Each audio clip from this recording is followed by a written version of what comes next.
के शर्मा जी आपने नहीं के शर्मा जी, चूंकि बीजेपी के ये एजेंडे में भी है कि हम जब आएंगे तो 7वें वेतन आयोग की सिफारिशों के मुताबिक हम कर देंगे।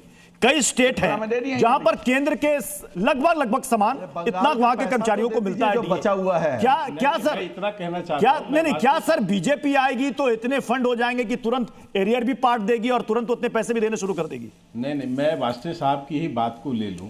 हाँ, कि सेंट्रल गवर्नमेंट, जैसा ये झूठ बोल रहे हैं कि सेंट्रल गवर्नमेंट ने रोक रखा है, तो सेंट्रल गवर्नमेंट ने रोक रखा था तो राज्य सरकार कोर्ट में क्यों अगेंस्ट में लड़ रही थी? ये मुझे समझाइए। सेंट्रल गवर्नमेंट यदि फंड रोके बैठी थी तो राज्य सरकार कर्मचारियों के विरुद्ध हाई कोर्ट में क्यों लड़ रही थी? फाइनेंशियल कंडीशन क्यों लड़ रही थी? कोई फाइनेंशियल नहीं है, ये कोई फाइनेंशियल नहीं है, ये कोई फाइनेंशियल नहीं है, ये ममता बनर्जी का अत्याचार है।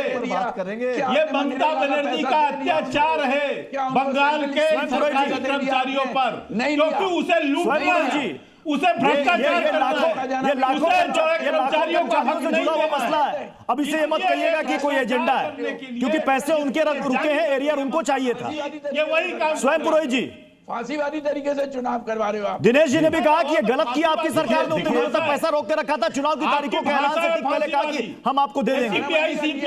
स्वयं पुरोहित जी समाप्त हो गई। देखिए, union government has deprived West Bengal regularly, उन्होंने रेगुलर पश्चिम बंगाल सरकार का आवास योजना का 24,000 करोड़ रुपया, सुन लीजिए मेरी बात, अरे सुन लो मेरी बात सुन लो। पश्चिम बंगाल की बात हो रही है। बंगाल का 1,96,000 करोड़ रुपया केंद्र सरकार ने रोक के रखा है। पीएम आवास योजना के नाम से बांग्लाबाड़ी हम बना रहे हैं यहां पर, और हम बना के दे रहे हैं राज्य सरकार के पैसे से। ये पश्चिम बंगाल के लोगों के टैक्स का पैसा लूट के तो ले जाते हैं जीएसटी के माध्यम से, मगर देते नहीं है। 1,96,000 करोड़ रुपया बाकी है, वो रुपया नहीं दे रहे हैं। सब कुछ होगा।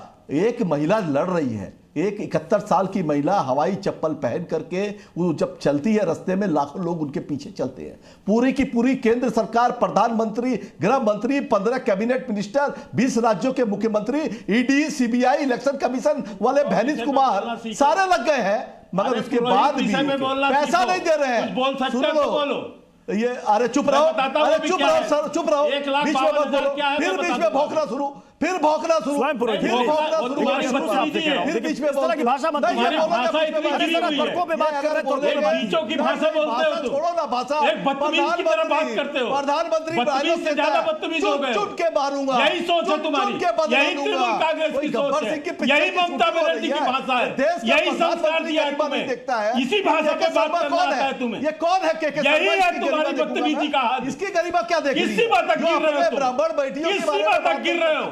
बेशरम आदमी, तुम्हें कोई वोट देगा इस भाषा पर? यूजीसी बिल इस भाषा पे कोई वोट देगा तुम्हें? चैनल पे बैठ के झूठ बोलता है, इसलिए मैं कह रहा हूं, मैं बताता हूं, 1,52,000 करोड़ का दिया है यूटिलाइजेशन सर्टिफिकेट है। रखो, भाषा तुम्हारा समय इजाजत देना पड़ेगा। बहुत बहुत शुक्रिया आप सभी मेहमानों का हमारे साथ फालतू में जुड़ने के लिए।